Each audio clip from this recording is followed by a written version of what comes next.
Welcome to novels by Majid. میرا نام ماجد حسین ہے اور میں آپ کے لیے لے کر آیا ہوں ایپیسوڈ نمبر 3۔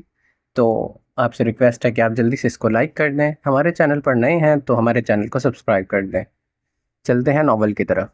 دن سست روی سے گزر رہے تھے۔ الہی بخش ہر روز اپنی امید کو آنے والے کل کے سپرد کر دیتا تھا۔ اس کی دلیل معقول تھی، جسے اب کبھی ملنا نہیں تھا۔ دل کب تک اس کی محبت میں گرفتار رہ سکتا تھا؟ کب تک آنکھیں اس کی ایک جھلک کے عکس کو بچا سکیں گی؟ مگر معاملہ برعکس تھا۔ محبت کی دیوانگی ہر روز فزوں تر ہوتی جا رہی تھی، عکس آنکھوں میں گہرا ہوتا جا رہا تھا۔ 2 مہینے اسی طرح گزر گئے تو الہی بخش نے حقیقت کو تسلیم کر لیا۔ اس نے مان لیا کہ بات اگرچہ آگے بڑھنے والی نہیں ہے، لیکن یہ روگ عمر بھر کا معلوم ہوتا ہے۔ اسے احساس تھا کہ وہ خود بدل گیا، اس کے معمولات بدل گئے، سب کچھ بے ترتیب ہو گیا۔ بھوک لگتی تو وہ کھانا کھا لیتا، نہ لگتی تو نہیں کھاتا۔ نیند آتی تھی مگر پہلے کی طرح نہیں۔ اب وہ بے سدھ ہو کر نہیں سوتا تھا، وہ خوش مزاج بھی نہیں رہا تھا، وہ بہت کم آمیز ہو گیا تھا۔ کسی سے بات کرنے کو دل نہیں چاہتا تھا، کسی کے ساتھی بھی گھر کے ساتھی بھی اس سے شاکی رہنے لگے تھے۔ مزدوروں کی ٹولی نے بھی اس میں تبدیلی محسوس کی تھی۔ اس لڑکی کے دیدار کو 2 ماہ ہو گئے تو الہی بخش نے شکست تسلیم کر لی۔ مزید 1 ماہ گزرا تو اس میں اور تبدیلی آئی۔ تسلیم کے بعد سپردگی کا مرحلہ آیا۔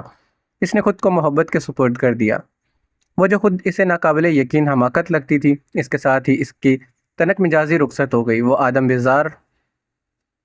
آدم بیزار نہیں رہا۔ مزاج میں بلا کی نرم اور حلیمی آ گئی۔ اس کا لہجہ نرم اور آواز شیریں ہو گئی۔ اس کی متحمل مزاجی بھی بڑھ گئی تھی۔ کم گو اور کم آمیز وہ اب بھی تھا، مگر کوئی مخاطب کرتا تو بڑی توجہ سے بات سنتا اور بے حد رسانیت سے جواب دیتا۔ اس کی آنکھوں کی چمک بڑھ گئی تھی۔ اس سے آنکھ ملا کر بات کرنا اب آسان نہیں رہا تھا۔ یہ الگ بات تھی کہ وہ عموماً نظریں اٹھا کر بات ہی نہیں کیا کرتا تھا۔ سب سے زیادہ مزدوروں کی ٹولی اس کی تبدیلی پر حیران تھی۔ وہی اسے سب سے قریب دیکھ رہی تھی۔ نظریں جھکا کر بازار کی رونق سے لطف اندوز ہونے والا الہی بخش اپنی نظریں اٹھا کر اس رونق کو دیکھتا بلکہ ٹٹولتا تھا۔ وہ دور نزدیک کی ہر چہرے کو غور سے دیکھتا، جیسے اسے کسی خاص چہرے کی، کسی خاص شخص کی تلاش ہو۔ اگر اس کی نگاہوں میں معصومیت نہ ہوتی تو وہ یہی سمجھتے کہ تاریخ روڑنے سے خراب کر دیا ہے۔ پہلے وہ عورتوں کو نظر اٹھا کر دیکھتا ہی نہیں تھا، حالانکہ دل میں گدگدی کرتے ہوئے گزرنے والی خوشبو اور چھو کر گزرنے والے لباس کی سرسراہٹ کے سامنے مدافعت کرنا آسان نہیں ہوتا۔ اب وہ عورتوں، لڑکیوں کو خاص طور پر دیکھتا تھا، مگر اس کی نظروں میں معصومیت اور ایک بے نام تجسس کے سوا کچھ نہیں تھا۔ دیکھنے والے دیکھتے رہے کہ کام میں اس کی دلچسپی کم ہوئی ہے۔ کام آتا تو وہ زیادہ مزدوری طلب کرتا۔ اس سے اندازہ ہوتا تھا کہ وہ کام سے بچنے کی کوشش کر رہا ہے۔ پہلے وہ اٹھ کر ادھر ادھر گھومتا اور باتیں کرتا تھا، مگر اب وہ بس اپنی جگہ پر بیٹھا خریداری کے لیے آنے والوں کو تکتا رہتا تھا۔ مزدور بہت پریشان تھے۔ نثار نے تو کہہ دیا تھا کہ یہ ساری علامات عشق کی ہیں۔ ضرور اپنے محلے میں سے کسی سے عشق ہو گیا ہے۔ دوسروں کے دل میں بھی یہ بات لگتی، مگر ایک بار الہی بخش کے ساتھ رہنے والا کرامت اس سے ملنے آیا تو مسئلہ اور پیچیدہ ہو گیا۔ نثار نے کرامت سے بھی یہی بات کہی۔ نہیں جی، یہ تو ہو ہی نہیں سکتا۔ کرامت نے شدت سے نفی میں سر ہلایا۔ وہاں تو یہ صرف سونے کے لیے جاتا ہے۔ رات 9 بجے کے قریب گھر پہنچتا ہے اور فوراً ہی سونے کے لیے لیٹ جاتا ہے۔ صبح 7 بجے یہاں آنے کے لیے گھر سے نکل پڑتا ہے۔ اس نے تو کبھی کسی پڑوسی کی صورت بھی نہیں دیکھی، کسی پڑوسن سے عشق کیا کرے گا؟ نثار کا منہ کھل گیا تھا۔ وہ اسی امکان پر تکیہ کیا بیٹھا تھا۔ وہ اس طرح سے رد ہوا تو اس کی عقل ہی جواب دے گئی۔ چند لمحے بعد اس نے سبل کر کہا، تو پھر ہم لوگوں کا خیال ہے یہیں پر کوئی چکر چلا ہے۔ کرامت نے آنکھ دباتے کہا، یہاں؟ نثار نے آنکھیں پھیلاتے کہا، یہ تو پیارے بھائی جادو نگری ہے، یہاں کوئی عشق نہیں کر سکتا۔ یہ تو ریتلا میدان ہے جہاں پھول نہیں کھلتے۔ پھول آتے ہیں، جادو سے یہ باغ بن جاتا ہے، پھول چلے جاتے ہیں تو میدان اور ریت۔ یہاں عشق کیسے ہو سکتا ہے؟ تم لوگ کام پر کس وقت آتے ہو؟ کرامت نے پوچھا۔ 9:30 بجے، زیادہ جلدی تو آ گئے تو 9 بجے۔ لیکن یہ بخشا 7 بجے گھر سے نکلتا ہے، 7:30 بجے یہاں آ جاتا ہوگا۔ اس وقت تو یہاں الو بول رہے ہوتے ہیں، مشتاق نے جواب دیا۔ تو یہ بخشا یہاں اتنی دیر کیا کرتا ہے؟ کرامت نے سوال اٹھایا۔ میرا تو خیال ہے ایسے ہی وقت میں یہاں کوئی چکر چلا لیا ہے اس نے، مگر یہاں تو کوئی نہیں ہوتا۔ اچھو نے کہا، ارے یہاں فلیٹ بھی تو ہیں۔ کرامت نے آنکھ مارتے ہوئے کہا، لیکن پورا دن تو اسے کسی فلیٹ کی طرف متوجہ ہوتے نہیں دیکھا۔ عباس پھر سے بولا، ایسی کوئی بات ہوتی تو نظروں میں ضرور آتی۔ یہ بخشا ہے بہت گہرا، راز چھپانا اسے آتا ہے۔ نثار نے گہرا سانس لے کر کہا، خیر میں خود دیکھوں گا کسی دن۔ محفل برخاست ہو گئی۔ کرامت پھر کسی دن آنے کا وعدہ کر کے چلا گیا۔ الہی بخش کو اندازہ نہیں تھا کہ لوگ اس کے بارے میں کتنے پریشان ہو رہے ہیں۔ اسے کیا پتہ چلتا وہ تو سرشاری کے عالم میں کیفیت میں تھا، اسے دوسروں کو دیکھنے اور سمجھنے کا ہوش ہی کہاں تھا۔ یہ کیا کم تھا کہ اس نے ایک بہت اہم بات سمجھ لی تھی، وہ یہ کہ اسے پہلی نظر میں عشق ہو گیا ہے۔ اب تو اس کے دل میں ابا کے بات کا خوف بھی نہیں تھا، یہ خیال ہی دل سے نکل گیا کہ یہ محبت سزا ہے۔ وہ سوچتا، اگر یہ سزا ہے تو اتنی سخت سزا بھی نہیں ہے، اس میں تو عجیب مستی بے خودی ہے، اپنا آپ اچھے لگنا لگا ہے۔ ہاں، کبھی کبھی ایک لمحے کے لیے ایک خواہش ستاتی، کاش وہ اس لڑکی کو پھر دیکھ سکے، مگر وہ فوراً ہی اس خواہش کو جھٹک دیتا۔ اس نے خود سے بہت طویل بحث کی اور اس نتیجے پر پہنچا کہ اس لڑکی کو دوبارہ دیکھنا، اس کے بارے میں جاننا اس کے لیے بہتر نہیں ہے۔ سادہ سی حقیقت یہ تھی کہ محبت اپنی جگہ، لیکن وہ لڑکی اس کے لیے نہیں ہے، وہ حیثیت اور مرتبے میں اس سے بہت اوپر ہے۔ وہ مختلف ماحول کی لڑکی ہے، اس سے بہتر تو شاید اس کے ملازم ہوں گے۔ الہی بخش مطمئن تھا کہ اسے اس لڑکی کو دوبارہ دیکھنے کی کوئی خواہش نہیں ہے۔ اسے احساس بھی نہیں تھا کہ غیر شعوری طور پر وہ اس کی جستجو کر رہا ہے۔ خود کو سمجھنا دنیا کے مشکل ترین کاموں میں سے ایک ہے۔ بعض اوقات تو آدمی کو برسوں پتہ بھی نہیں چلتا کہ وہ کیا چاہتا ہے۔ اس نے تھوڑا سا غور کر لیا تو بات اس کی سمجھ میں آ جاتی تھی، مگر اسے تو خیال ہی نہیں تھا کہ وہ اب نظریں جھکا کر نہیں بیٹھتا، بلکہ ہجوم سے چہروں کو کھنگالتا ہے۔ اپنی کسی تبدیلی کا احساس انسان کو خود نہ ہو تو دوسرے احساس دلاتے ہیں، اس کے ساتھ بھی کچھ یہی ہوا۔ الہی بخش کو یہ احساس بھی نہیں تھا کہ وہ ایک گھر میں ساتھ رہنے والوں کے لیے اور مزدور کی ٹولیوں کے لیے کیسا پیچیدہ سوال بن گیا ہے۔ کوئی 2 ہفتے کے بعد کرامت پھر آیا۔ اس روز الہی بخش کو کام مل گیا تھا، وہ موجود نہیں تھا۔ کیا رہا استاد، میری بات درست نکلی نا؟ کرامت نے نثار سے پوچھا۔ نہیں، ایسا نہیں ہے، نثار نے کہا، میں نے 3 دن 7:30 بجے یہاں صبح آ کر دیکھا، وہ کچھ بھی نہیں کرتا، سر جھکائے بیٹھا رہتا ہے، میں نے اسے 1 منٹ کے لیے بھی یہاں سے اٹھتے نہیں دیکھا۔ میری سمجھ میں نہیں آتا کہ وہ وقت کیسے گزار لیتا ہے، مجھے تو لگ رہا ہے کہ میں پاگل ہو جاؤں گا۔ تو پھر؟ کرامت نے مایوسی سے کہا، اور کیا بات ہو سکتی ہے، بات تو یہی ہے، لیکن یہاں یہ چکر چلا ہے، لیکن یہ چکر کہاں چلا ہے یہ سمجھ نہیں آتا۔ میں تمہیں بتا رہا ہوں کہ گھر کی طرف تو ممکن ہے، ایسا سوچنا بھی نہیں، اور یہاں بھی یہ ممکن نہیں ہے، نثار نے کہا۔ ٹھیک ہے، اب میں خود اس سے بات کروں گا، لیکن اسے اگلوانا آسان نہیں ہوگا استاد، کرامت بولا تھا۔ ہم سب ہر طرح سے کوشش کر رہے ہیں، میں کچھ اگلواؤں گا نہیں، نثار نے کہا، میں صرف اسے احساس دلاؤں گا کہ بہت لوگوں کو یہ معلوم ہو چکا ہے کہ اس کا کوئی چکر ہے، بس پھر اس کی نظریں ہی کسی دن پورا بھید کھول دیں گی، وہ زبان سے تو نہیں، نظروں سے یہ بات بتا دے گا۔ واہ استاد، ترکیب تو بہت زوردار ہے، کرامت نے ستائشی نگاہوں سے اسے دیکھا۔ 3 دن کے بعد نثار الہی بخش کے پاس آ کر بیٹھا اور ادھر ادھر کی باتیں کرنے لگا۔ قدموں کی چاپ سن کر الہی بخش نے سر اٹھایا اور سامنے سے گزرنے والی لڑکیوں کے چہرے کو غور سے دیکھنے لگا۔ نثار نے کچھ دیر اسے اس کا موقع دیا، پھر اچانک سے بولا، تو نے جواب نہیں دیا میری بات کا؟ الہی بخش نے چونک کر اسے دیکھا۔ کون سی بات نثار بھائی؟ تو میری بات سن نہیں رہا تھا، نثار نے خفگی سے کہا۔ معاف کرنا نثار بھائی، آج کل میرے ساتھ یہی ہوتا ہے، دھیان ہٹ جاتا ہے ادھر ادھر۔ ایسا کیوں ہوتا ہے بخشے؟ پہلے تو نہیں ہوتا تھا۔ پتہ نہیں نثار بھائی، مجھے خود نہیں معلوم ایسا کیوں ہوتا ہے۔ معلوم نہیں ہے یا بتانا نہیں چاہتا؟ نثار نے اس سے پوچھا۔ ایسی کیا بات ہو سکتی ہے، میں کیا چھپاؤں؟ ہوتی ہے، ایسی بات بھی ہوتی ہے، نثار نے مربیانہ انداز میں کہا۔ میری جس عمر میں تو ہے، اس میں ایسی باتیں ہوتی ہیں۔ اس بار الہی بخش اپنے چہرے کی تمتماہٹ پر قابو نہیں پا سکا، وہ تمتماہٹ نثار نے بھی دیکھ لی۔ میرے ساتھ ایسی کوئی بات نہیں ہے نثار بھائی۔ اچھا، ایک بات بتاؤ، یہ تم گزرنے والوں کو اتنے غور سے کیوں دیکھتے ہو؟ نثار نے اچانک سے حملہ کیا۔ الہی بخش ہل کر رہ گیا، اسے اندازہ نہیں تھا کہ لوگ اسے اتنے غور سے دیکھتے ہیں۔ یہاں بیٹھ کر کوئی کیا کر سکتا ہے، کوئی کیا دیکھ سکتا ہے نثار بھائی؟ اس نے مدافعانہ انداز میں کہا۔ لیکن پہلے تو لوگوں کو ایسے نہیں دیکھتے تھے، مجھے تو خیال نہیں، اور خاص طور پر عورتوں اور لڑکیوں کو، نثار نے کاٹدار لہجے میں کہا۔ اس بار تو الہی بخش کے وجود میں بھونچال آ گیا۔ نہیں تو نثار بھائی، کسی کو تلاش کرتا ہے تو؟ اس بار نثار نے مشفقانہ انداز میں پوچھا۔ الہی بخش کا جی چاہا کہ اعتراف کر لے، یوں بوجھ بھی ہلکا ہو جاتا جو اب تک وہ تنہا اٹھائے ہوئے تھا، لیکن اس صورت میں اسے پوری بات بتانی پڑتی، اور وہ سب کچھ اب خود اسے مذاق خیز لگ رہا تھا۔ وہ نثار کو بتاتا، نثار دوسروں کو بتاتا، پھر اس کا مذاق اڑتا۔ چنانچہ اس نے زبردستی کی ہنسی ہنستے ہوئے کہا، یہ تمہارا وہم ہے استاد، ایسی کوئی بات نہیں ہے۔ نثار خاموش ہو گیا، زیادہ دباؤ ڈالنا مناسب نہیں تھا، اس نے الہی بخش کے چہرے کے بدلے تاثرات کو دیکھ لیا تھا، پہلی بار کے لیے اتنا ہی کافی تھا۔ الہی بخش اب مضطرب اور بے چین رہنے لگا، اس کی خوش فہمی دور کر دی گئی تھی، وہ تو اپنے تئیں ایک بے ضرر محبت میں مست تھا۔ اسے اطمینان تھا کہ اسے اس کے چہرے کی جستجو نہیں ہے، اسی لیے کہ وہ مل بھی گئی تو کیا ہوگا۔ کیوں محبت کرنے میں تو کوئی نقصان نہیں تھا، نہ ہی احساس کمتری کا کوئی سوال تھا، لیکن اب صورتحال مختلف تھی۔ یہ اس کے لیے ایک انکشاف تھا کہ وہ اپنے اڈے پر بیٹھے بیٹھے اسے تلاش کر رہا ہے، لیکن یہ حقیقت اس کے شعور سے اتنا نزدیک تھی کہ اسے تسلیم کرنے کے سوا کوئی چارہ نہیں تھا۔ وہ خود سے بحث بھی نہیں کر سکا۔ اسے تو خیال آیا کہ وہ اس کی بات سے واقف تھا، لیکن اسے خود بھی چھپاتا رہا تھا۔ اب اس حقیقت کے حوالے سے اسے کچھ سوالات کا سامنا کرنا تھا۔ سوال یہ تھا کہ وہ لڑکی کو کیوں تلاش کرنا چاہتا ہے۔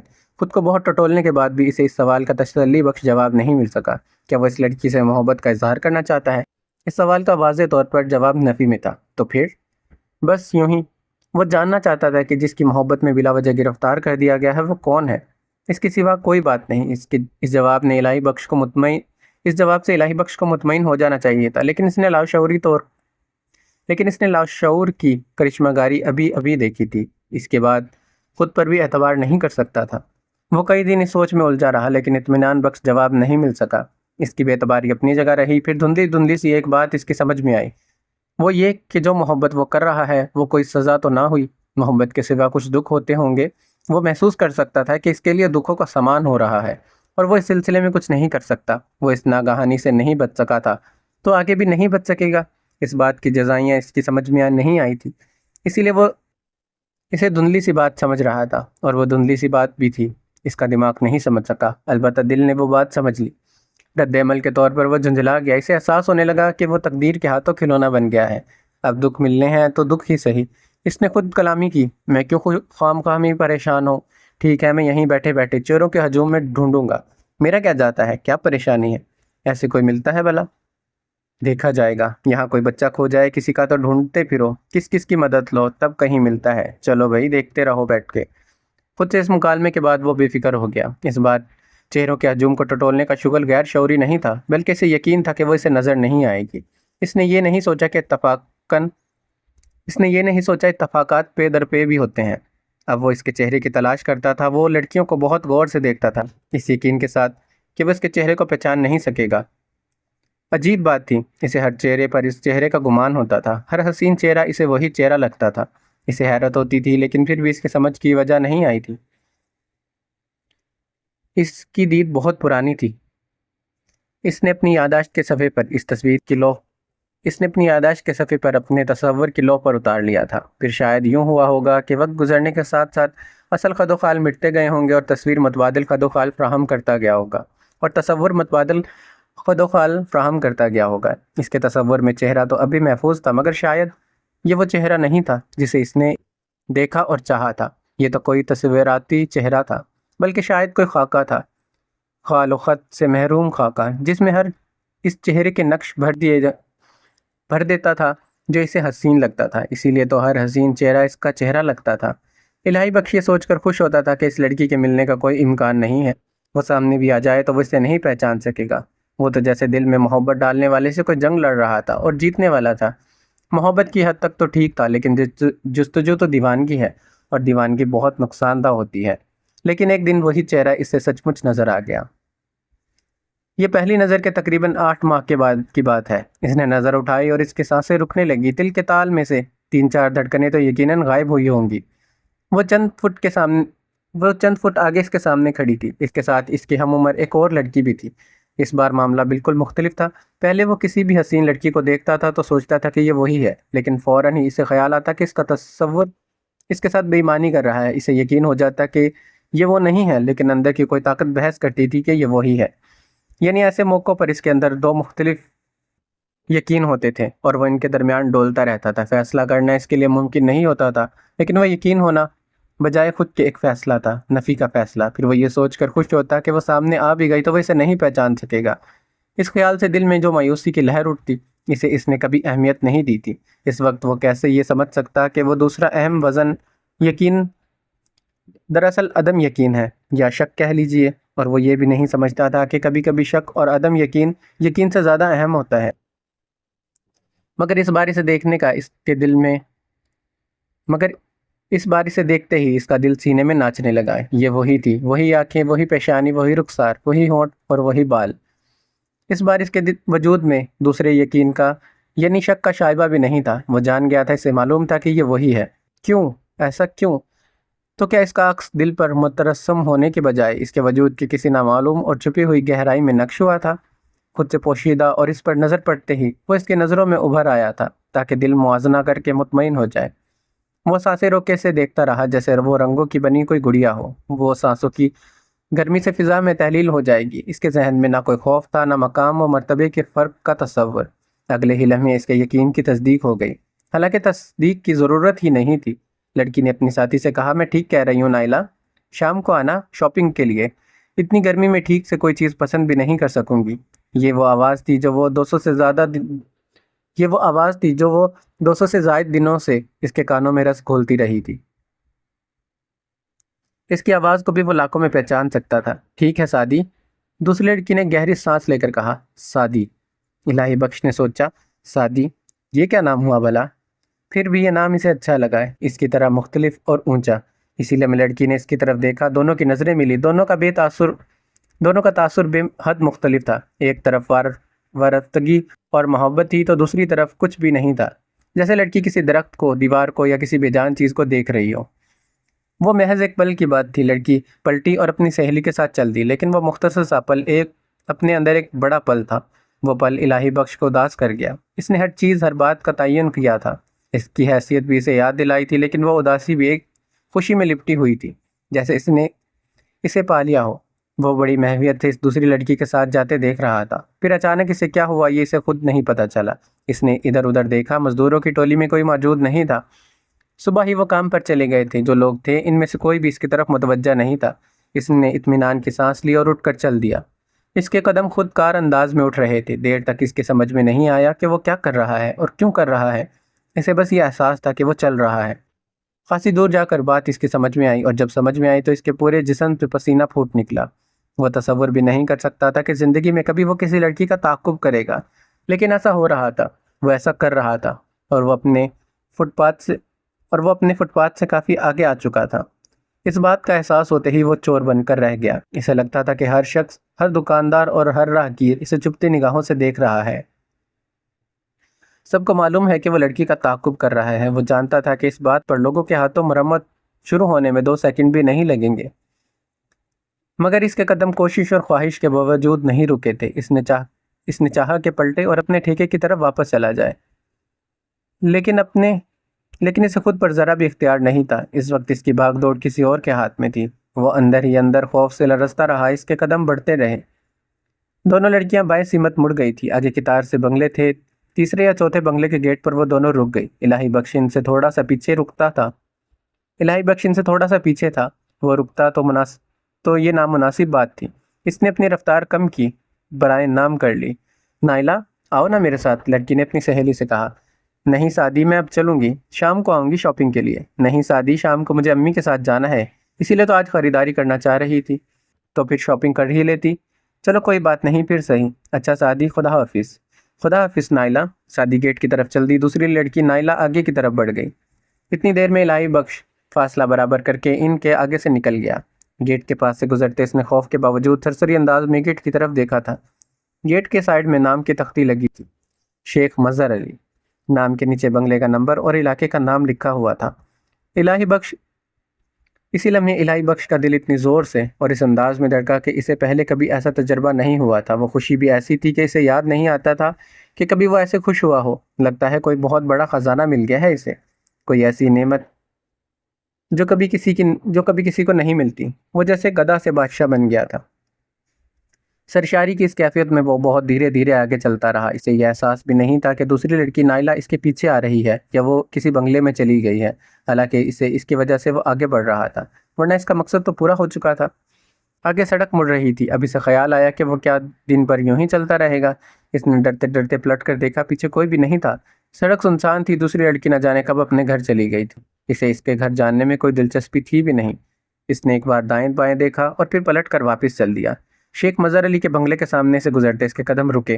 گیٹ بند تھا۔ وہ چند قدم گیٹ کی طرف بڑھا، مگر فوراً ہی گھبرا کر پیچھے پلٹ آیا۔ اس کے بعد وہ اپنے ٹھکانے کی طرف چل دیا۔ وہ اپنی جگہ پر جا بیٹھا۔ وہاں کسی نے اس کی غیر موجودگی کو محسوس نہیں کیا تھا، پھر بھی وہ خاصی دیر چور سا بنا بیٹھا رہا۔ اس کے بعد اسے یقین ہو گیا کہ کسی کو کچھ پتہ نہیں چلا۔ وہ اپنی جگہ بیٹھا تصور میں کھویا رہا۔ اس بار اسے تصور میں دیکھنے کا لطف ہی کچھ اور تھا۔ وہ چیتی جاگتی تصویر تھی کہ ہاتھ بڑھاؤ اور چھو لو، اور وہ پیارا سا، خوبصورت مگر عجیب سا نام سعدی، اور وہ بنگلہ جہاں وہ رہتی تھی، وہ بنگلہ کتنا بڑا ہوگا، یہ وہ تصور نہیں کر سکا تھا۔ کتنا ہی بڑا ہو، اس سے مرعوب تو نہیں ہو سکتا تھا۔ اس نے ایبٹ آباد میں بہت زمین دیکھی تھی، جو ایک آدمی کی ملکیت ہوتی تھی۔ آدمی چلتے چلتے تھک جائے لیکن زمین ختم نہ ہو۔ اسے احساس ہی نہیں ہوا کہ کھانے کا وقت گزر چکا ہے، اسے بھوک ہی نہیں لگی۔ دھوپ کی دم توڑتی گرمی نے وقت گزرنے کا احساس دلایا تو اس نے چونک کر ادھر ادھر دیکھا۔ شام کی چہل پہل شروع ہونے کا وقت آ رہا تھا۔ مزدوروں کی ٹولی واپس نہیں آئی تھی، یہ یقینی تھا کہ اب کل ہی آئیں گے۔ کام نمٹا کر وہ گھر ہی چلے جائیں گے۔ اس نے پھر سر جھکایا اور سعدی کے تصور میں گم ہو گیا۔ شام ہوئی اور روز کی طرح بازار آوازوں سے بھر گیا۔ سینڈلوں کی کھٹ کھٹ، قدموں کی چاپیں اور ضد کرتے بچوں کی آوازیں۔ لیکن اس روز یہ سب کچھ اسے بالکل اچھا نہیں لگا تھا، بلکہ وہ جھنجھلا گیا۔ اس کے تصور میں خلل پڑ رہا تھا، وہ ڈسٹرب ہو رہا تھا۔ اسے خیال ہی نہیں آیا کہ اس رونق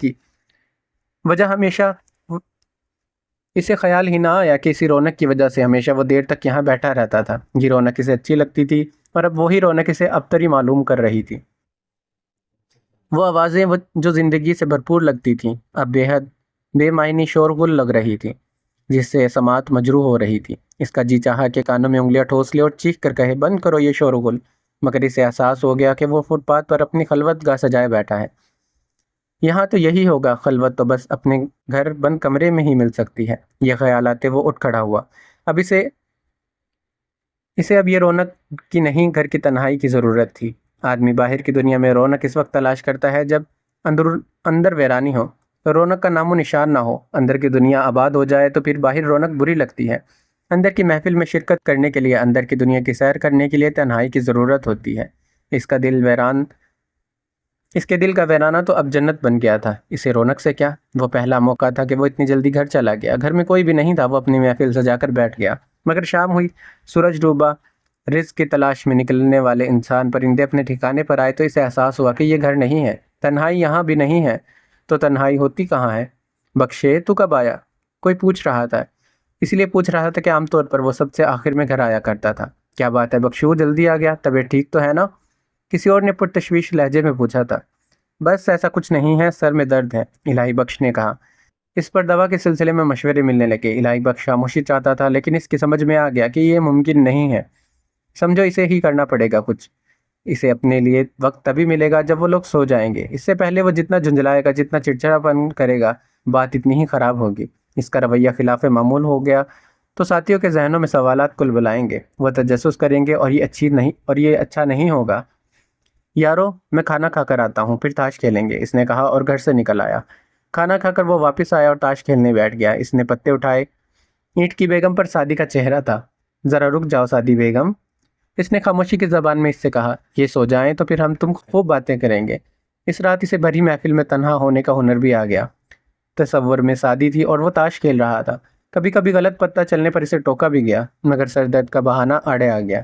اس نے سوچا چند دنوں میں اسی طرح کھیلنے کی مشق بھی ہو جائے گی۔ اور وہ جب سو گئے تو وہ سعدی کے ساتھ جاگتا رہا، اور وہ اس کے سامنے بیٹھی رہی اور وہ اسے تکتے جا رہا تھا۔ تمہیں بولنا نہیں آتا کیا؟ منہ میں زبان نہیں ہے؟ وہ بولی۔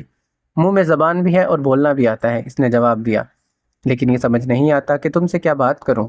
جیسے دوسروں سے بات کرتے ہو ویسے مجھ سے کرو۔ تم دوسروں سے بہت مختلف ہو، تمہارا مقام، تمہارا مرتبہ اور ہے۔ وہ سر جھکا کر بیٹھ گئی اور وہ اسے تکتا رہا۔ نہ جانے کب تک، کتنی ہی دیر بعد اسے نیند آئی۔ آنکھ کھلی، گھر دھوپ سے بھرا ہوا تھا۔ یہ پہلا موقع تھا کہ وہ سورج نکلنے سے پہلے نہیں جاگا تھا۔ اسے کوئی اتنی پرواہ بھی نہیں تھی، کام پر تو وہ دیر سے ہی جاتا تھا۔ فٹ پاتھ کی تنہائی سے وہ ضرور محروم ہو گیا تھا۔ پھر اچانک ایک خلش اسے ستانے لگی۔ اس کی فجر کی نماز قضا ہو گئی تھی، اس کی تو کوئی تلافی نہیں تھی، اور سر میں عجیب سا بھاری پر بن گیا۔ وہ دن ایک مختلف انداز میں شروع ہو رہا تھا، نئے معمولات بن رہے تھے جنہیں عرصے تک چلنا تھا۔ نثار نے کنکیوں سے الہی بخش کو دیکھا، جو سر جھکائے کسی گہری سوچ میں گم تھا۔ نثار نے اس میں آنے والی تبدیلیوں کو دیکھا تھا اور حیران بھی تھا۔ یہ معامہ اس کی سمجھ میں نہیں آ رہا تھا۔ اس نے الہی بخش کو پہلے دن سے دیکھا تھا۔ اس میں تبدیلیاں ایسے آ رہی تھی جیسے وہ بہت تیزی کے ساتھ مختلف ادوار سے گزر رہا ہو۔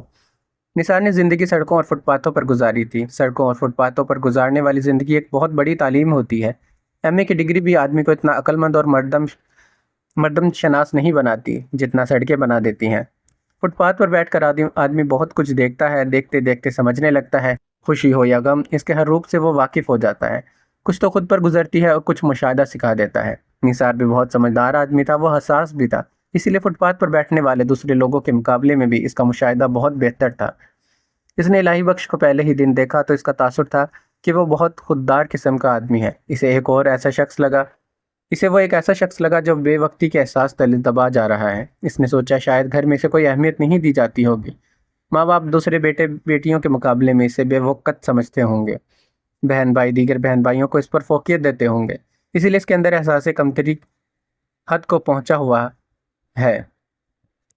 پھر الہی بخش خوددار بھی تھا لیکن دوسروں کی عزت بھی کرنا جانتا تھا۔ یہ بات تو نثار سوچ بھی نہیں سکتا تھا کہ الہی بخش کو صرف عشق کرنا سکھایا گیا تھا، بلکہ سکھانے کی کوشش کی گئی تھی۔ وہ عشق کرنا تو نہیں سیکھ سکا تھا کہ یہ سیکھنے والی چیز ہی نہیں تھی، یہ تو ہو جاتی ہے، اور ہو جائے تو آدمی کو سارے آداب خود بخود ہی آ جاتے ہیں۔ ہاں، اس کوشش کے نتیجے میں الہی بخش کو عزت کرنا ضرور آ گیا تھا، اور وہ ہر شخص کی عزت کرتا تھا بغیر کسی تفریق کے۔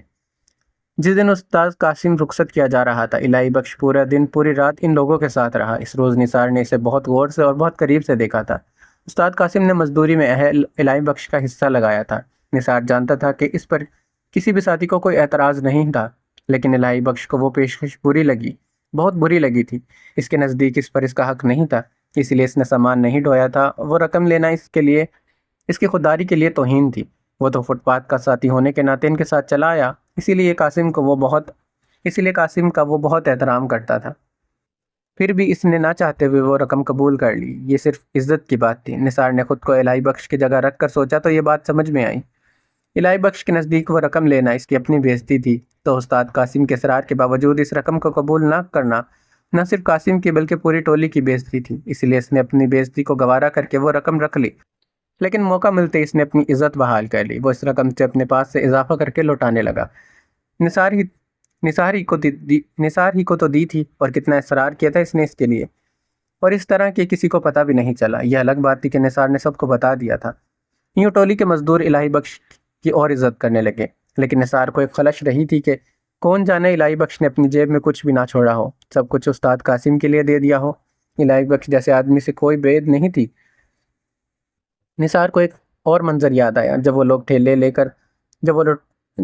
ٹھیلا لے کر قاسم کے گھر پہنچے تھے تو قاسم کی بچیاں بھی ٹھیلا دیکھنے کے لیے بےتاب ہو کر پردے کے پاس آ گئی تھی۔ اس وقت الہی بخش کے سوا ہر مزدور کی نظریں پردے کی طرف اٹھی تھی، چاہے ایسا ایک پل کے لیے ہوا ہو۔ نثار کو وہ بات بری نہیں لگی تھی، سب کا رد عمل فطری تھا، مگر اس میں میلا پن نہیں تھا۔ لیکن الہی بخش نظریں جھکا کر بیٹھا رہا تھا، اور الہی بخش کو تو تاریک روڈ کے فٹ پاتھ پر سرسراتے رنگین آنچلوں، لچکتے جسموں اور ہلکولے لیتی خوشبوؤں کے درمیان بھی نظر جھکا کر بیٹھا رہتا دکھا تھا۔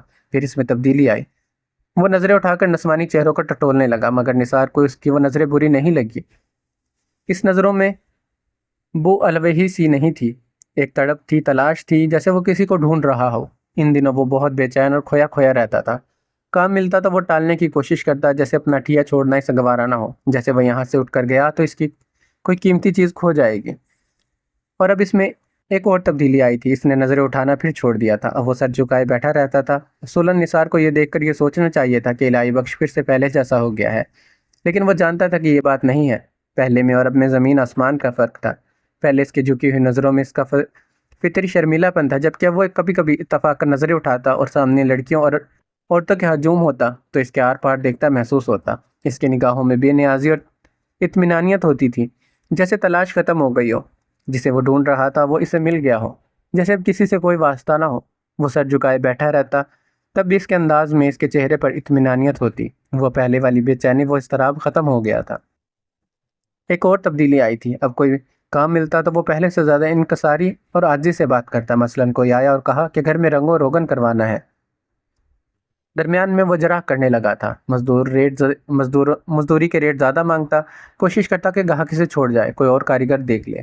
اب وہ کہتا کر دیں گے صاحب جی۔ کیا لوگے؟ وہی دہاڑی صاحب جی، 2500 روپے روز۔ نہیں بھائی، دہاڑی کے چکر میں لوگ کام لمبا کر دیتے ہیں، میں بہت بھگت چکا ہوں۔ تو پھر صاحب جی تم چل کر گھر دیکھ لو، پھر ٹھیکے کی بات کر لیں گے۔ اس کی کوئی ضرورت نہیں صاحب جی، آپ میرے ساتھ بے انصافی تھوڑی کرو گے، جو جی چاہے دے دینا ہے۔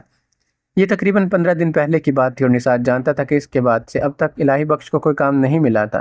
یہ کوئی غیر معمولی بات نہیں تھی، دہاڑی والے مزدوروں کے ساتھ یہ نرم گرم چلتا رہتا تھا، لیکن توازن قائم رہتا تھا۔ کام کے 2-3 دن اچھے تھے، بیکاری کے 4-6 دنوں کی تلافی کر دیتے تھے، مگر نثار جانتا تھا کہ الہی بخش کی بیکاری لمبے عرصے سے چل رہی ہے۔ آخری کام بھی اسے 2 ہفتے کے پہلے ملا تھا۔ ایک خیال نے نثار کو چونکا دیا۔ وہ اٹھا اور الہی بخش کے پاس چلا گیا۔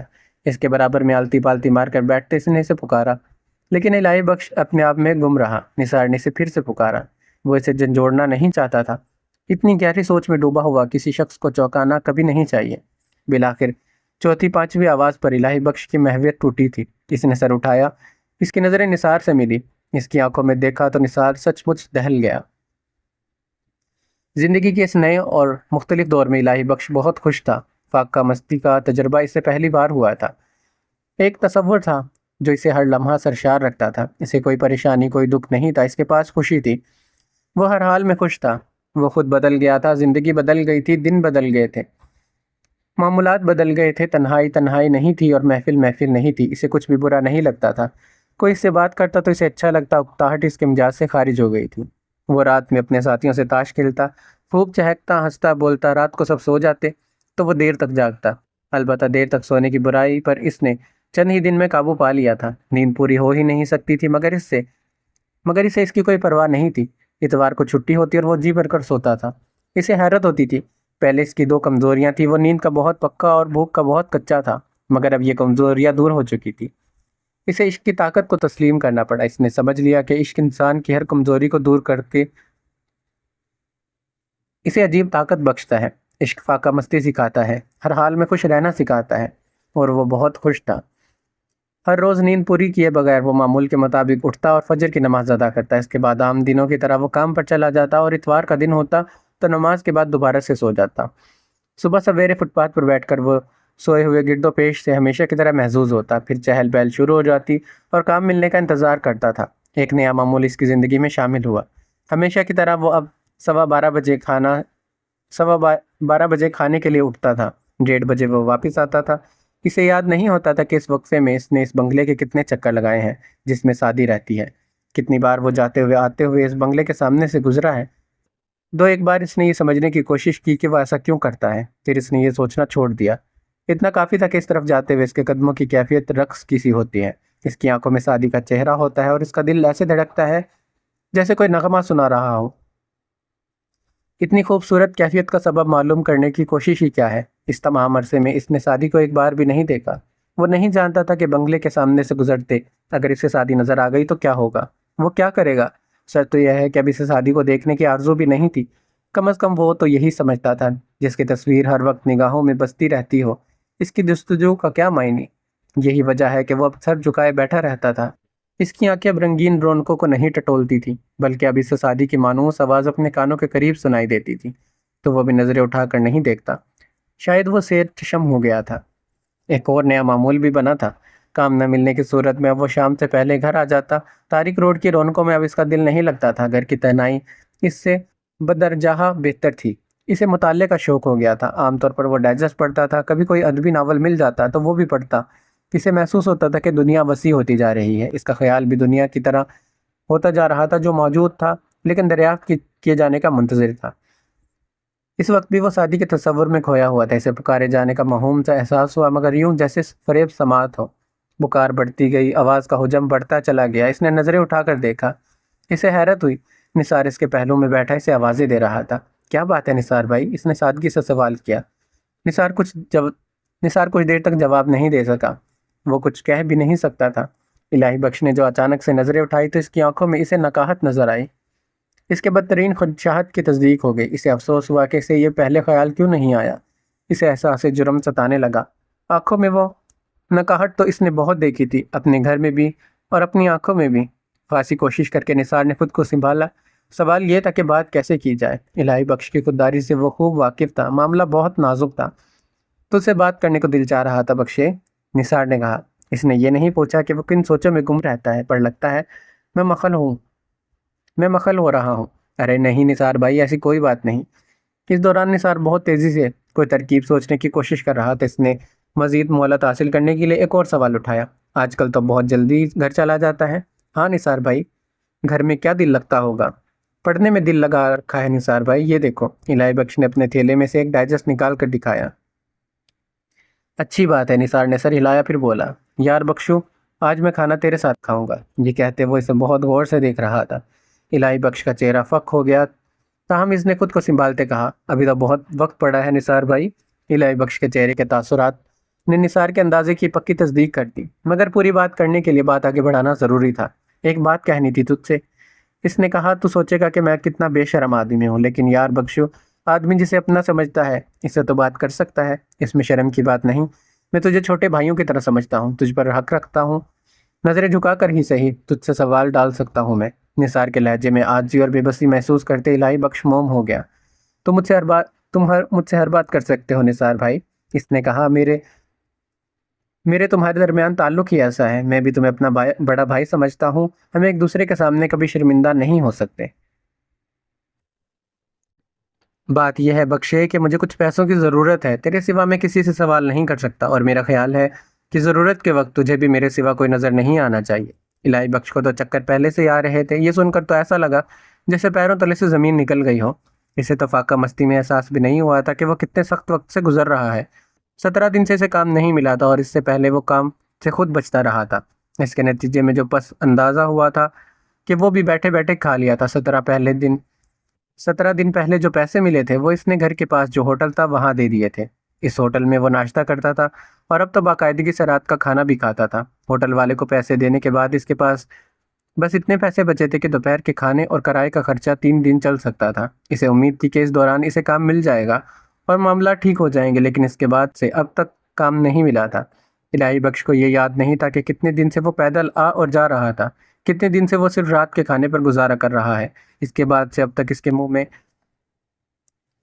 کھیل بھی اڑ کر نہیں گئی تھی۔ وجہ یہ تھی کہ پرسوں رات کھانے میں ادھار لکھوانے گیا تو ہوٹل کے مالک نے پوچھ لیا کہ کیا اسے کام اب تک نہیں ملا۔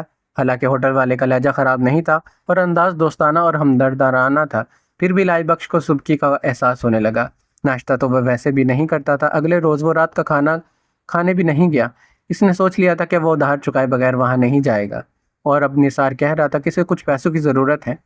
وہ یہ بھی کہہ رہا تھا کہ آج وہ کھانا اس کے ساتھ کھائے گا۔ اس کے ساتھ اس بات کا تو امکان ہی نہیں تھا کہ آج وہ کھانا کھائے گا۔ 11 بج چکے تھے اور اب کام ابھی تک نہیں ملا تھا، اور نثار نے یہ بھی کہہ دیا تا کہ وہ کسی سے مدد نہیں مانگ سکتا، وہ اسے چھوٹے بھائی کی طرح سمجھتا ہے۔ یہ خیال کر کے الہی بخش کے حلق میں جیسے نمکین پانی کا کوئی چشمہ پھوٹا۔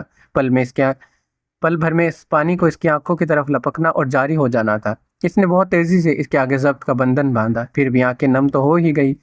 یہ بہت بڑی کامیابی تھی کہ وہ چھلکی نہیں تھی۔ تو خاموش کیوں ہو گیا ہے بخشے؟ نثار نے اس کو چونکا دیا۔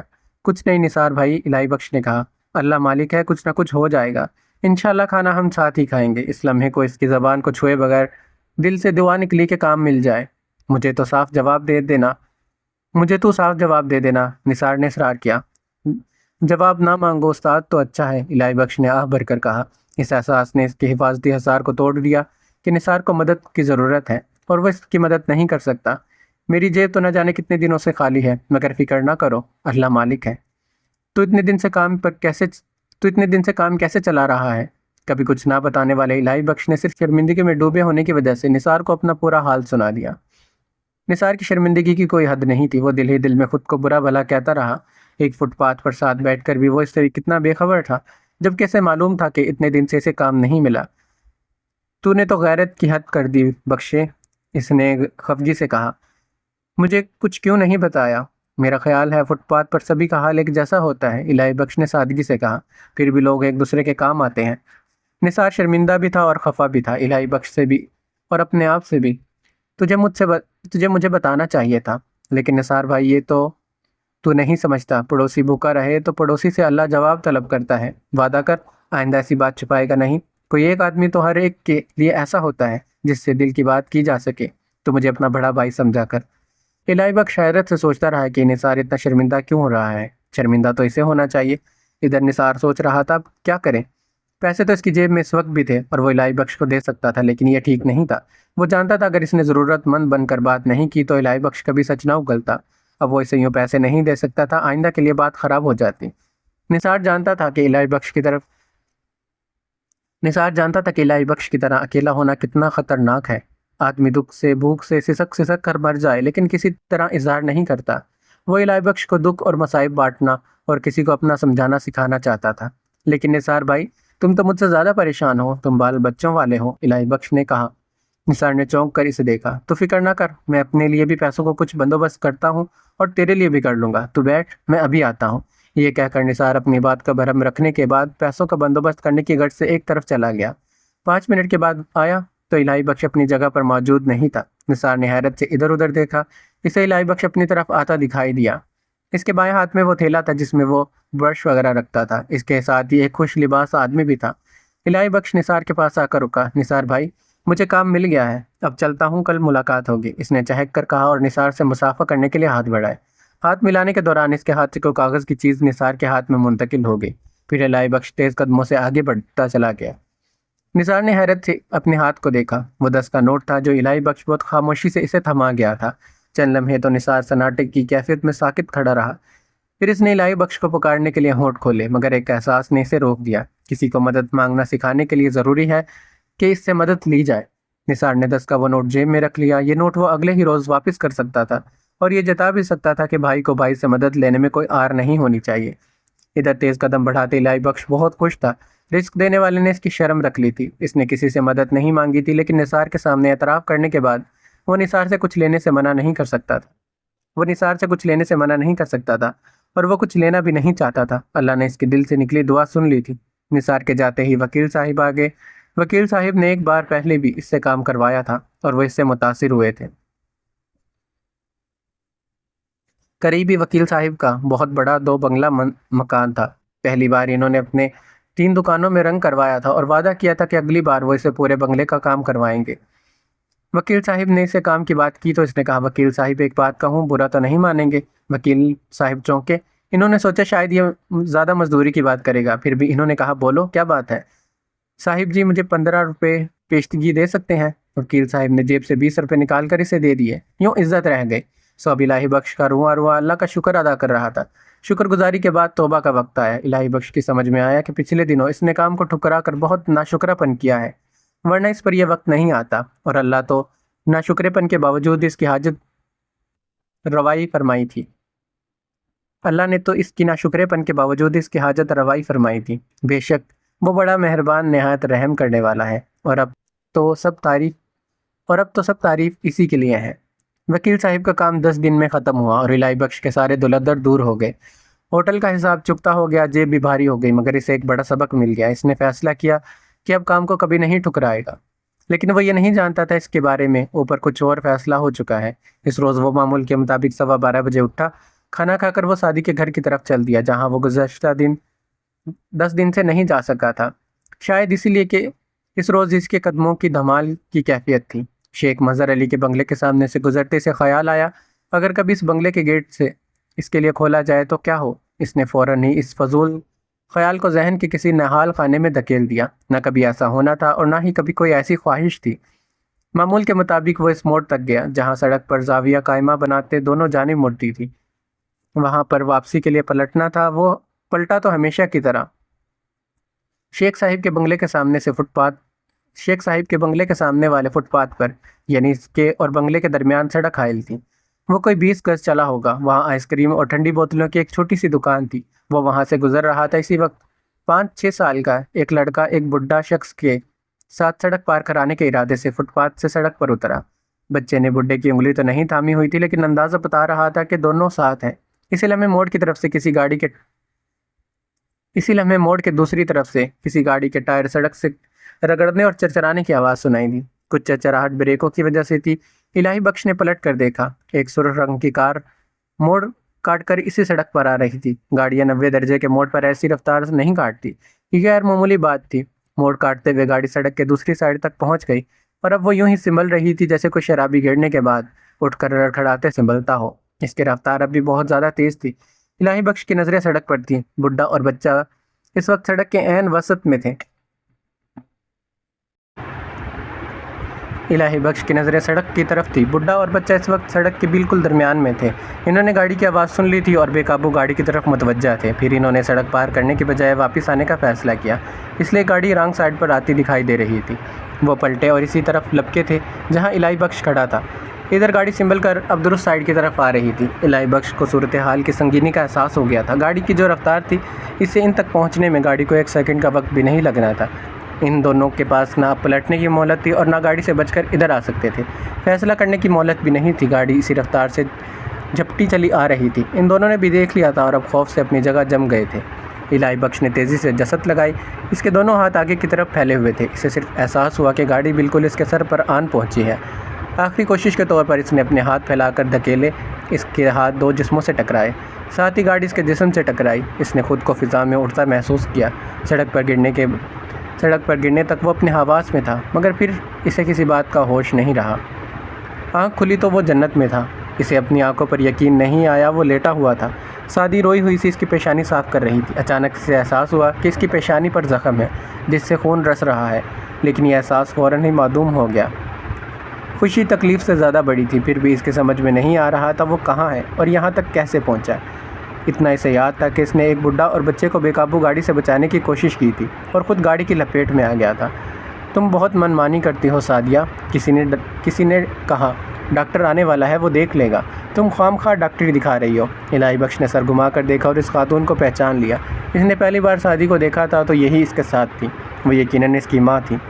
پھر اسے ایک خیال آیا، سعدی کا نام سعدیہ ہے، پیارا نام ہے سعدیہ، لیکن سعدی کتنا اچھا لگتا ہے۔ آپ بھی کمال کرتی ہیں امی، سعدی نے کہا۔ ڈاکٹر کے انتظار میں یوں ہی چھوڑ دیا جائے؟ کم از کم زخم کی صفائی تو کی جا سکتی ہے۔ اچھا بھائی، جو جی چاہے کرو۔ الہی بخش لیٹے لیٹے یہ سمجھنے کی کوشش کر رہا تھا کہ وہ کس حد تک زخمی ہے۔ اس نے ہاتھ ہلائے، ٹانگوں کو حرکت دی۔ گھٹنوں کے نیچے کچھ تکلیف ہو رہی تھی، اس کے علاوہ سر اور پیشانی بھی دکھ رہے تھے، اور کہیں کوئی تکلیف نہیں تھی۔ یہ حیرت انگیز بات تھی کیونکہ وہ گاڑی کے عین سامنے تھا۔ اصولاً گاڑی کو اس کے اوپر سے گزر جانا چاہیے تھا۔ ایک ہی بات سمجھ میں آئی کہ آخری ثانیے میں ڈرائیور گاڑی کو اس دور کاٹنے میں کامیاب ہو گیا ہوگا۔ وہ گاڑی کی سائیڈ سے ٹکرایا ہوگا اور اسی لیے فضا میں اچھلا تھا اور سر کے بل نیچے گرا۔ لیکن خدا نے کرم کیا، بہت سستے میں جان چھوٹ گئی اور انعام کتنا بڑا ملا۔ یہ طے تھا کہ اس وقت وہ سعدی کے گھر میں ہے، جسے گیٹ کے گزرنے کا اس نے کبھی تصور نہیں کیا تھا۔ لو، ڈاکٹر بھی آ گیا، اب ہٹ جاؤ۔ سعدی کی ماں کی آواز نے اسے چونکایا تھا۔ وہی بڈھا شخص ڈاکٹر کا بیگ اٹھائے ہوئے تھا جس نے اسے دھکیلا تھا، اس کے پیچھے ڈاکٹر تھا۔ سعدی اٹھ کر کھڑی ہو گئی۔ اب الہی بخش نے دیکھا کہ وہ پلنگ کی سائیڈ میں ایک کرسی پر بیٹھ گئی ہیں۔ بیٹھیے ڈاکٹر صاحب، اس نے مترنم آواز میں کہا۔ ڈاکٹر نے اس سے پوچھا کہ تکلیف کہاں ہو رہی ہے، پھر اس نے اسے چیک کیا۔ تشویش کی کوئی بات نہیں ہے بیگم صاحبہ، اس نے سعدی کی ماں سے کہا۔ معمولی چوٹیں ہیں، البتہ سر کی اندرونی چوٹ خطرناک ثابت ہو سکتی ہے۔ میں دوائی لکھ کر دے رہا ہوں، منگوا لیں۔ مریض کو آرام کی ضرورت ہے۔ ہاں، اسے کیا یا متلی کی شکایت ہو تو فوراً مجھے بلا لیجیے گا۔ بیگم صاحبہ نے ڈاکٹر کو فیس دی۔ ڈاکٹر چلا گیا۔ بیگم صاحبہ نے ڈاکٹر کا لکھا نسخہ بڈھے شخص کو دیا۔ جا کرمو چاچا، یہ دوائیاں لے آؤ۔ کرمو کے جانے کے بعد وہ الہی بخش کی طرف مڑی تو الہی بخش ہے نام تمہارا؟ جی۔ رہتے کہاں ہو؟ اعظم بستی۔ یہ کہاں ہے؟ انہوں نے پوچھا، پھر بے نیازی سے کہا، خیر ہوگی کہیں۔ یہ بتاؤ، ماں باپ کے ساتھ رہتے ہو؟ جی نہیں، وہ سب تو ایبٹ آباد میں ہے، میں یہاں اکیلا رہتا ہوں۔ یہ اور بھی اچھا ہے کیونکہ تمہیں کل تک یہیں رہنا ہوگا۔ ماں باپ ہوتے تو پریشانی ہوتی۔ الہی بخش کو ان کا لہجہ اور انداز اچھا نہیں لگا، لیکن اسے اب کوئی پرواہ نہیں تھی۔ تم کرتے کیا ہو؟ اس بار سوال سعدی نے کیا تھا۔ رنگ و روغن کا کام کرتا ہوں، اس نے سعدی کے چہرے پر نظریں جمائے ہوئے تھا۔ یہاں قریب ہی فٹ پاتھ پر بیٹھتا ہوں، کیفے لبرٹی کے سامنے۔ سعدی کی آنکھیں ایک پل کو چمکی۔ ہاؤ رومانٹک، اس نے سنسنی آمیز لہجے میں کہا۔ ٹھیک کہتی ہیں آپ، زندگی ہے تو بہت رومانوی چیز، الہی بخش نے سادگی سے کہا۔ سعدی کی آنکھیں پھیل گئی۔ پڑھے لکھے معلوم ہوتے ہو؟ جی نہیں، میٹرک کے بعد تعلیم چھوڑ کر زندگی کی رومانیت کھوجنے کے لیے نکل کھڑا ہوا تھا۔ بیگم صاحبہ کی پیشانی پر شکنیں گہری ہوئی۔ اب چلو بھی سعدی، انہوں نے ترش لہجے میں کہا، ہر ایک سے باتیں کھڑی کرنے ہو جاتی ہو۔ سعدی بیگم صاحبہ کے ساتھ چل دی۔ دروازے پر پہنچنے کے بعد اس نے پلٹ کر الہی بخش کو دیکھا۔ اس کی نگاہوں میں معذرت تھی۔ بیگم صاحبہ اسی وقت باہر نکل چکی تھی۔ سنو الہی بخش، کرمو چاچا تمہارا خیال رکھے گا، لیکن ایک بات یاد رکھنا، اگر متلی محسوس ہو تو فوراً سے کرمو چاچا کو بتا دینا، یہ بہت ضروری ہے۔ وہ دونوں چلی گئی۔ الہی بخش نے آنکھیں موند لی۔ سعدی واپس آ گئی۔ اس نے آنکھیں کھول دی۔ یہ کیا ہو رہا تھا میرے ساتھ؟ اس نے خود کلامی کی۔ عشق کی تربیت دی جا رہی ہے تمہیں، اس کے اندر سے کسی نے کہا تھا۔ یہ کیسا عشق ہے کہ میں کسی سے کچھ کہہ بھی نہیں سکتا؟ عشق میں کچھ کہنے کی ضرورت ہی نہیں ہوتی۔ اس نے پھر سے آنکھیں موند لی۔ سعدی پھر سے آ گئی۔ اس نے اس کی پیشانی پر ہاتھ رکھا۔ نہ جانے کیسے، لیکن زندگی میں پہلی بار وہ دن میں ہی سو گیا۔ اس بار آنکھ کھلی تو کرمو چاچا اس کے پاس بیٹھے تھے۔ ان سے بات ہوئی تو اسے اندازہ ہوا وہ در حقیقت اتفاقات کا اسیر ایک ایسا شخص ہے جسے کوئی انجانہ قوت کسی خاص سمت میں لیے جا رہا ہے۔ یہ بات کھلنے میں زیادہ دیر نہیں لگی کہ بڈھا کرم دین بھی ایبٹ آباد کا رہنے والا ہے۔ تو ایبٹ آباد میں کہاں رہتا ہے بیٹا؟ بانڈا بانگ میں چاچا۔ اور تم؟ میں شیخا بانڈی کا ہوں۔ کرم دین کا لہجہ سوچ میں ڈوبا ہوا تھا۔ باپ کا نام کیا ہے؟ باپ کا نام کیا ہے تیرے؟ پیر بخش۔ پتہ چلا کہ کرم دین اس کے باپ کو بہت اچھی طرح سے جانتا ہے۔ برسوں پہلے دونوں ایک ہی اسکول میں پڑھے تھے۔ دیر تک کرم دین پیر بخش کے بارے میں معلومات کرتا رہا اور اپنے اور اس کے لڑکپن کی باتیں کرتا رہا۔ پھر اس نے بڑی شفقت سے کہا، تو ویسے ہی میرے لیے بیٹے کی طرح ہے۔ میری جان بچا کر تو سگے بیٹے سے زیادہ عزیز ہو گیا ہے۔ کیسی باتیں کرتے ہو چاچا؟ الہی بخش نے شرمساری سے کہا۔ اور وہ بچہ جو میرے ساتھ تھا نا، وہ اس گھر کا اکلوتا بیٹا ہے، بہت لاڈا۔ 2 ہی بچے ہیں ان لوگوں کے، سعدی بی بی اور اظہر بیٹا۔ بچے کو چوٹ تو نہیں آئی؟ خراش بھی نہیں آئی؟ وہ تو اللہ نے تجھے رحمت کا فرشتہ بنا کر بھیج دیا، ورنہ میرے اور اس کے بچنے کے سوال ہی نہیں تھا۔ کرم دین کہتے کہتے رکا تھا، پھر بولا، یہ اظہر بابا بڑی منتوں مرادوں والا بچہ ہے، تجھے اندازہ ہی نہیں تو نے ان لوگوں پر کتنا بڑا احسان کیا ہے۔ احسان کرنے والی ذات تو اللہ کی ہے چاچا۔ الہی بخش نے سخت لہجے میں اس کی بات کاٹ دی۔ ٹھیک ہے لیکن عزت تو وسیلے کی بھی ہوتی ہے۔ یہ بہت اچھے لوگ ہیں، کسی کا احسان کبھی نہیں بھولتے۔ پر بیگم صاحبہ تو ایسی بات کر رہی تھی جیسے میں کوئی مصیبت یا بوجھ ہوں۔ اگر مجھے الہی بخش نے بر وقت خود کو روک لیا۔ یہ حقیقت تھی کہ اگر اس کے گھر میں شادی نہ ہوتی تو وہ فوراً وہاں سے نکل جاتا۔ بس بیگم صاحبہ ایسی ہی ہیں، کرم دین نے ٹھنڈی سانس لے کر کہا۔ کبھی کبھی تو لگتا ہے ہم جیسے ان کی نظروں میں انسان ہی نہیں ہیں۔ پر صاحب بہت اچھے ہیں، اور بچے بھی بڑی عزت دیتے ہیں۔ بیگم صاحبہ کو شاید پیسے کا غرور ہے، سب نوکروں سے ایسے ہی بات کرتی ہیں۔ پر میں تو نوکر نہیں ہوں ان کا۔ چھوڑو ان کی بات، صاحب آئیں گے تو دیکھنا۔ اب تو دوا کھا لے۔ الہی بخش نے پانی سے گولی نگلی۔ تو یہ ان کا بنگلہ ہے؟ وہ بڑبڑایا تھا۔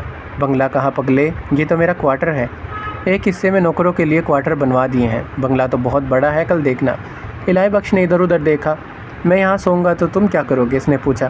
چرپائی تو یہاں ایک ہی ہے، تو اس کی فکر نہ کر چاچا، میں گھر سے نہ چلا جاؤں؟ اب تو میں بالکل ٹھیک ہوں۔ بیکار کی باتیں نہ کر، صاحب سے ملے بغیر تو نہیں جا سکتا۔ چلا گیا تو صاحب بہت خفا ہوگا مجھ سے۔ یہ بات نہ ہوتی تو بیگم صاحبہ نے ہی چلتا کر دیا ہوتا تجھے۔ الہی بخشی سن کر مسکرایا۔ تو یہ بات ہے، میں نے کہا نا صاحب بہت اچھا ہے۔ دیر تک وہ اس کی گھر کی، کراچی کی اور ایبٹ آباد کی باتیں کرتے رہے۔ پھر کرمو کھانا لے آیا، دونوں نے ساتھ بیٹھ کر کھانا کھایا۔ کھانے کے دوران الہی بخش نے پوچھا، تم یہاں کیا کرتے ہو چاچا؟ میں مالی ہوں اور باہر سے سودا سلف بھی لاتا ہوں۔ پورے 15 دن سے ہوں یہاں۔ پورے 15 سال سے ہوں میں یہاں۔ صاحب بہت اعتبار کرتے ہیں مجھ پر، مجھے نوکری چھوڑ کر جانے ہی نہیں دیتے۔ وہاں میرے بیٹے اب اپنے پاؤں پر کھڑے ہیں۔ وہ مجھے بلاتے ہیں کہ اب مجھے کچھ کرنے کی ضرورت نہیں ہے، پر صاحب مجھے نہیں چھوڑتے۔ 1-2 سال میں کچھ دن بچوں کے ساتھ گزار آتا ہوں۔ کھانے کے بعد الہی بخش نے دوا لی اور تھوڑی ہی دیر بعد اسے نیند آ گئی۔ شیخ مظہر علی رات 10 بجے گھر پہنچے۔ رات کو انہوں نے گھر فون کر کے بتا دیا تھا کہ ایک اہم میٹنگ کی وجہ سے واپسی میں دیر ہو جائے گی، کھانے پر ان کا انتظار نہیں کیا جائے۔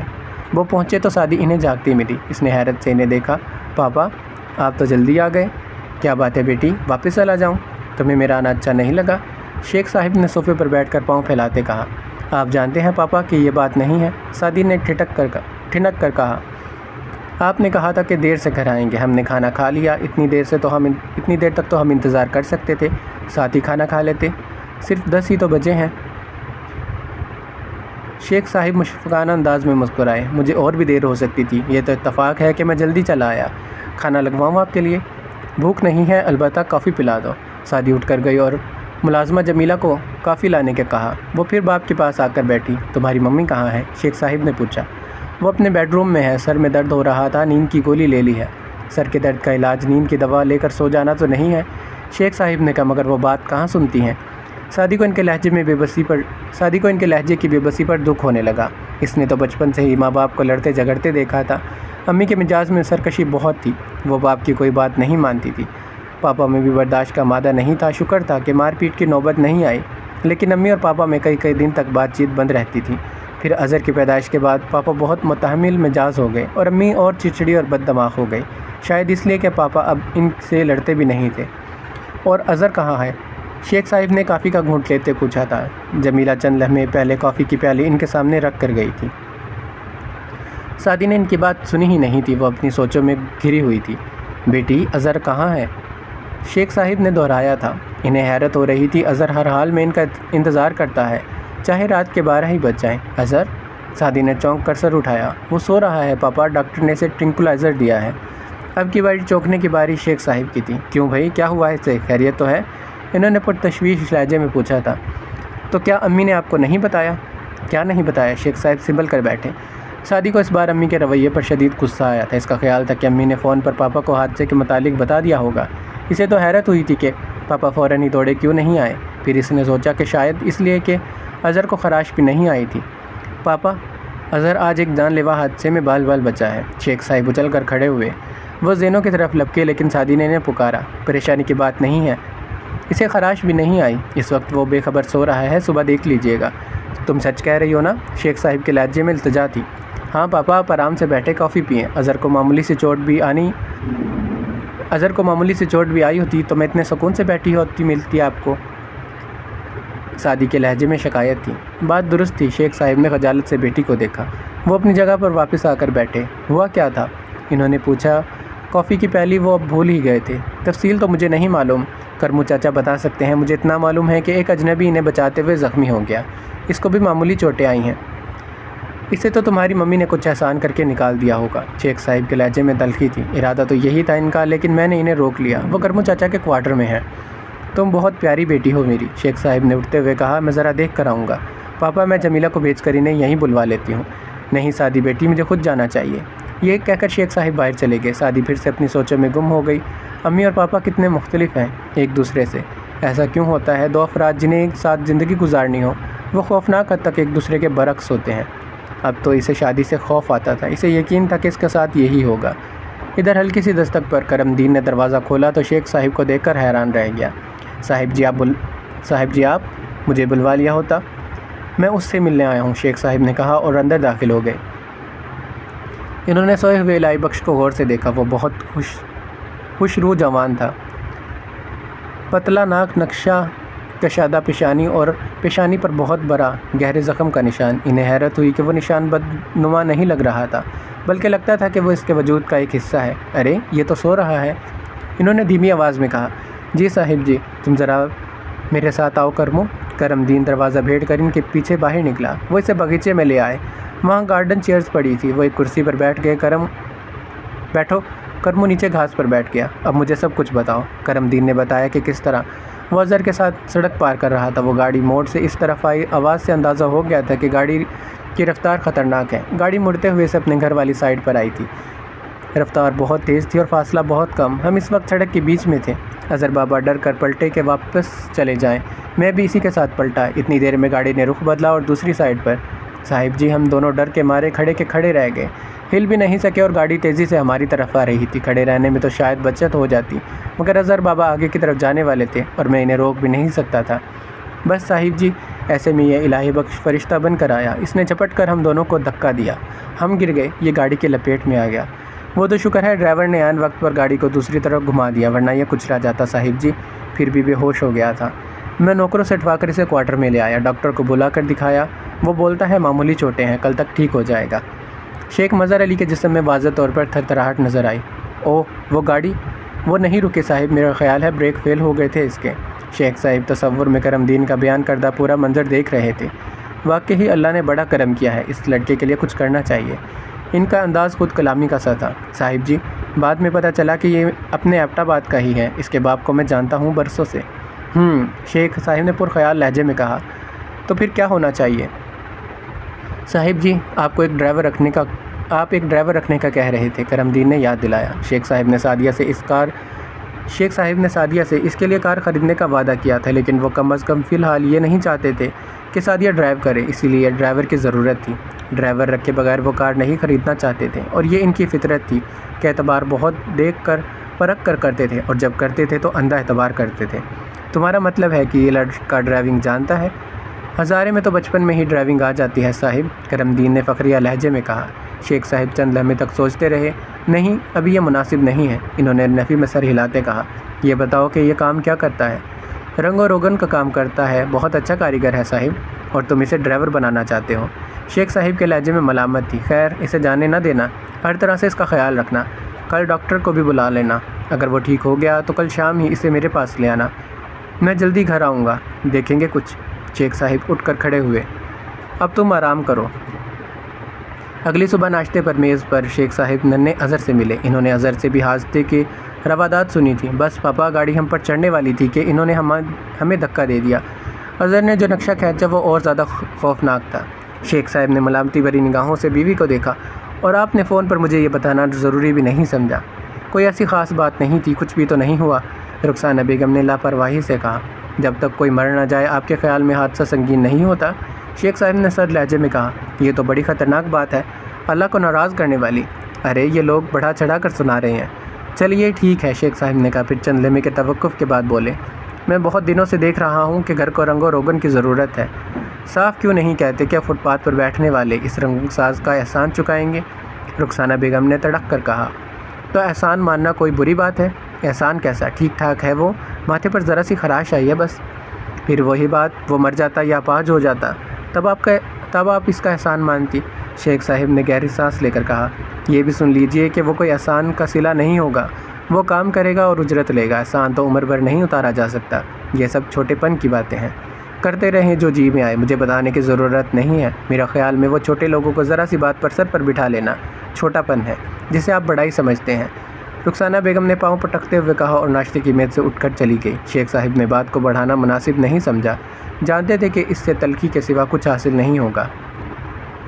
یہاں پر ایپیسوڈ 3 ختم ہوتی ہے، اور اگر آپ کو یہ ایپیسوڈ اچھی لگی تو جلدی سے اس ویڈیو کو لائک کر دیں، ہمارے چینل کو سبسکرائب کر لیں۔